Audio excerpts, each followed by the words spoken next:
जब देश में स्वदेशी मूवमेंट चल रहा था, जीडी बिरला ने इस मूवमेंट में अपना मोमेंट ढूंढ लिया। मूवमेंट था, इन्होंने मोमेंट ढूंढ लिया। मोमेंट मतलब टाइमिंग। उन्होंने सोचा अपना टाइम आ गया है, 35 करोड़ जनता को कपड़ा पहनाऊंगा, स्वदेशी कपड़ा पहनाऊंगा। हाँ, जो गांधी जी उससे बड़ा खिलाफ है, चरखा चरखा चरखा बोल रहे थे।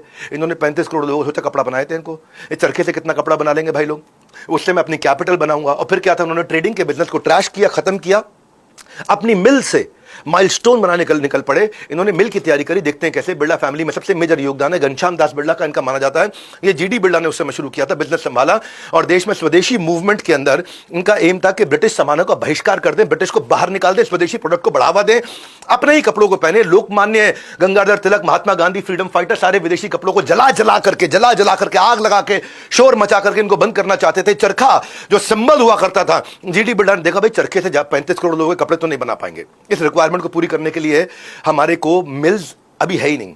3-4 ही मिल्स हुआ करती थी उस टाइम पे। कितनी थी? एक फोर्ट ग्लोस्टर थी, एक Bombay spinning and weaving company हुआ करती थी, एक मुरारजी मिल थी, और एक एल्गिन मिल हुआ करती थी। इतनी थी बस। जीडी बिरला ने सोचा कॉटन ट्रेडिंग छोड़ करके, ट्रेडिंग में तो इससे खरीद उसको बेच, इससे खरीद इससे बेच, अरे मैं खुद ही बना लेता हूं, मैं टेक्सटाइल की मिल बनाता हूं, बिजनेस बड़ा होगा, मूवमेंट को, हमारे आंदोलन को सपोर्ट भी मिलेगा। तो जीडी बिरला कोई भी काम ना बिना सोचे नहीं करते थे। ब्रिलियंस बिहाइंड बिलियंस, ये टाइकून ऑफ इंडिया है। उन्होंने मिल बनाने से पहले फिजिबिलिटी एनालिसिस किया कि क्या लगेगा, क्या मिलेगा, कितना खर्चा लगेगा, कितना बचेगा। यूनिट इकोनॉमिक्स लगाया, रॉ मटेरियल कितने का है, लेबर कितने की है, मशीन कितने की है, रेंट कितने का, रेवेन्यू कितना आएगा, कैलकुलेट करके बात समझ में आई। 14-15% इन्होंने देखा मुनाफा आराम से बन जाएगा। इनके समझ में आ गया 15% मुनाफा आराम से बन जाएगा। इन्होंने कहा कि जब मैं 10 रुपए का माल बेचूंगा तो 1.5 रुपए मेरी जेब में आना ही आना है। मैक्रो फैक्टर बहुत बड़ा था। 1947 तक 35 करोड़ की जनता थी। इन्होंने कहा उनमें 17 करोड़ लोगों को, यानी कि 50% पॉपुलेशन को मैं अपने कपड़े पहना दूंगा। तो और जो मैनुअल काम चरखे का था वो मैनुअल था, उसमें प्रोडक्टिविटी लो थी, क्वालिटी पुअर थी, अनस्किल्ड वर्कर थे। 350 मिलियन यार्ड फैब्रिक चाहिए था और 143 मिलियन यार्ड फैब्रिक अवेलेबल था। 60% की कमी थी देश के अंदर। सारी कैलकुलेशन करने के बाद जीडी बिरला का बड़ा सवाल था, मिल की शुरुआत कहां से करूं? अब ब्रिलियंस बिहाइंड बिलियंस, टेक्नोलॉजी कहां से लाऊं, मैन पावर को ट्रेन कैसे करूं? मैन पावर तो है नहीं इस समय देश के अंदर। तो जीडी बिरला पूरे देश भर में घूमे, इनको पता चला कि मध्य प्रदेश में टेक्सटाइल मिल बनाना आसान है। क्यों? क्योंकि वहां पर एक तो पानी बहुत था, दूसरा इंडिया का कॉटन बेल्ट था, और तीसरा महाराष्ट्र और गुजरात के नजदीक था। क्योंकि अब कोलकाता की बात नहीं है पुरानी, अब महाराष्ट्र और गुजरात के पोर्ट चालू हो गए थे। एक्सपोर्ट भी कर सकता हूं, बाजारों से सामान भी मंगा सकता हूं विदेशों से। लेबर कॉस्ट या मुंबई के मुकाबले कम थी, मुंबई में लेबर महंगी होती थी। तो मध्य प्रदेश फाइनल किया। ग्वालियर के महाराजा उस समय जीवाजी राव सिंधिया, उनसे मिलने गए।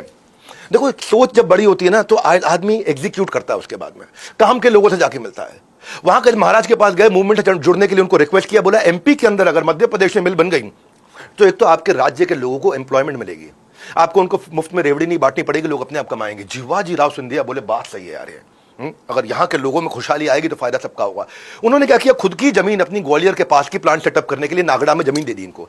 जीडी बिरला की नेक्स्ट प्रॉब्लम थी टेक्नोलॉजी। जमीन तो मिल गई, जमीन सिंधिया से ले आए, अब थी टेक्नोलॉजी। कॉटन कपास की खेती जो होती है, कॉटन कपास की खेती जो है ना लिमिटेड ही है भाई। किसान से आप कितनी खेती करा लोगे, अनलिमिटेड खेती तो करा नहीं पाओगे। मेरे को तो बहुत कपड़ा बनाना है।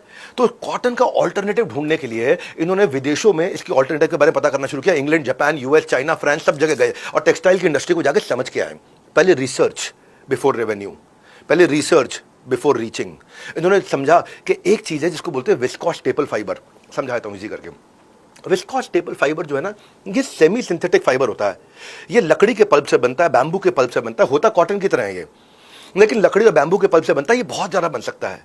ये कपड़ों के अंदर, पर्दों के अंदर, चादरों के अंदर, बेडशीट के अंदर, टॉवल्स के अंदर, वाइप्स के अंदर, आज की डेट में तो डाइपर्स के अंदर, सब जगह यूज